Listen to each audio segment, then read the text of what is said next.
Welcome back. This morning the rain decided to stop and brought us a little sunshine, so I decided to get out, do a little exploring, do a little hiking. But this morning I wanted to give you guys a review that I've been talking about doing for a little while, and that's on my KA-Bar Becker BK-16. I've had it for a little bit, been carrying it every time I go out, and I finally decided it was time to do a review on it. So we're going to go over some of the specifications, do some practical testings, and I will give you guys my true, honest opinion of the BK-16. So let's go ahead and get started, go over some of the specs. The first thing I want to go over with you guys is the sheath itself of the BK-16. It is made of a Cordura nylon. Okay, as you can see, I got it in the desert tan. You can also get it in black. The knife retention on the sheath is just these two straps here, secured by two snaps, and there is no other kind of retention. The knife just slides in and out. On the front here you have a small pouch with a Velcro flap enclosure. Okay, you can keep maybe some fire starter or a small emergency kit inside of there. The bottom down here you do have 3 lanyard holes. Okay, if you want to secure it around your leg, or just use that to help secure it wherever you're carrying it. Speaking of carrying, on the back you have this Velcro flap. Okay, you can open it up, run your belt through this, and it is secured using the Velcro and a snap. You also have 2 loopholes here.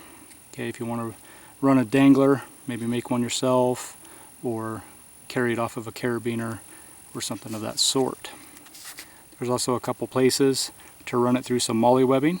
Okay, if you want to carry it on your backpack, maybe a tactical vest or something that has the molly webbing, you can attach it that way also.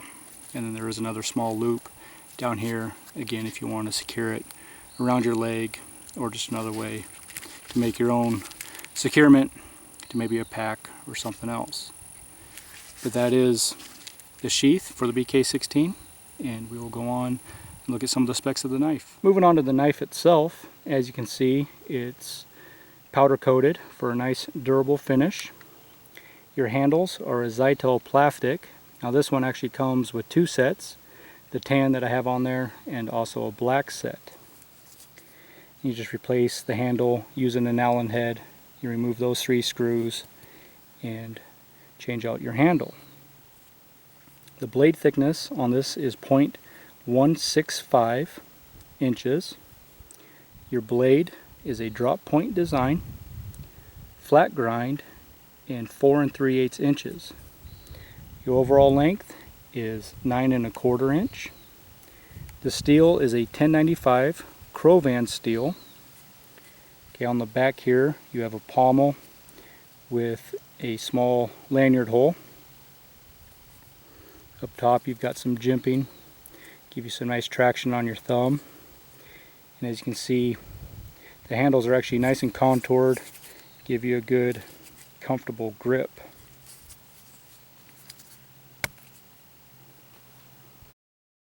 One of the things I always find myself doing out in the woods is cutting my cordage, and I've actually gone to using this bank line instead of paracord. So just to test out the flat grind on the knife, we'll go ahead and cut a few pieces of this. I have not sharpened this knife yet, so as you can see, it's cutting through the bank line pretty easily. Not much effort at all. One of the other things I'm always doing out there is making fires, and so usually for my fire prep I like to make feather sticks. Just grab some of this dead wood here, carve through, get myself some feather sticks and shavings. Doesn't do too bad for a flat grind. If I was in a survival situation, that would definitely do. Something else I might have to do while I'm in a survival situation is possibly make myself a weapon or a hunting tool, maybe a spear. So we'll just go ahead and cut this down into the point.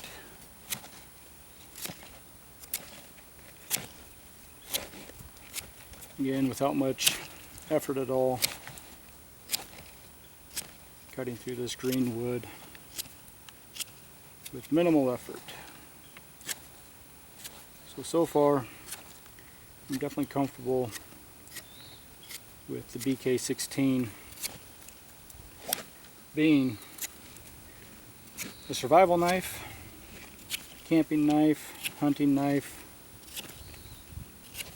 pretty much the knife I'm going to be carrying with me every time I'm out in the woods.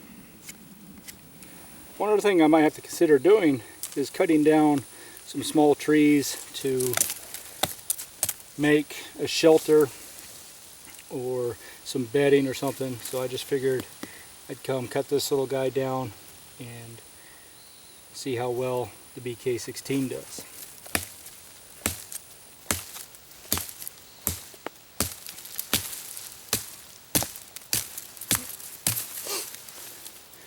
Not too bad for a little 4 3/8 inch blade. Well folks, that was a look at my KA-Bar Becker BK-16.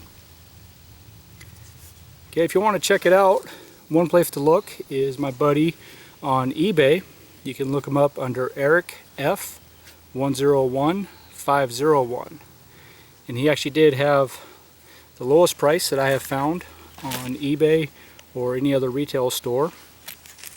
So if you are interested in this knife, go check out his eBay store for a great deal, great customer service. But my overall thoughts on the BK-16 is this is definitely my favorite knife that I've carried to date. It's lightweight, it's comfortable, it's a good steel, it comes nice and sharp out of the box. I really love the different carry options of the sheath. Okay, the length of the blade suits me perfectly for anything that I've had to do out in the woods, whether it be survival or camping or hiking. And I just love the Becker name. And this is actually the first KA-Bar that I've carried other than my Dozier. So this is the first fixed blade KA-Bar that I've carried, and I do absolutely love it. Some of the things that I might change on it, I would definitely remove some of the coating on the back of the blade so I can hit my fire steel with it, but you know, that's not a huge deal. Just take a file to it and I'll remove some of that powder coating. But overall, I think it's a great blade. It's reasonably priced for anyone out there looking for a good, fair priced knife that can pretty much do any of your survival chores or camp chores, camping chores. So check it out, the KA-Bar Becker BK-16. Thanks for watching, guys. I'll see you next time. Go out and live. Little bonus for you guys. Figured I'd show you what I carry in the front pocket of the sheath. And this is just a mint tin. I keep it closed using an old piece of bicycle inner tube. Call that a Ranger band. But the mints were pure peppermint, and it just slides open. And inside here I keep my Essie arrowhead, a little bit of jute twine. Okay, you guys have seen me use that before. Separate the fibers, bird nest it, takes the spark really good. And I also keep a button compass, a couple strike anywhere matches dipped in wax to waterproof them. I carry a birthday candle in there. Okay, if I light one of those matches, I can light the candle and keep a flame going for a little bit longer. And I also keep a safety pin. Okay, there's a lot of uses for a safety pin out there. Now, some of you might think, well, 2 matches and a candle, it's not very much fire making material, but the reason I keep the jute twine inside there is I also do carry a fire steel with me, and that's usually always in my pocket. So I do have other ways to make fire, and I just like to keep that band on there, keep my mint tin closed. It fits nice and neatly in the sheath of the BK-16.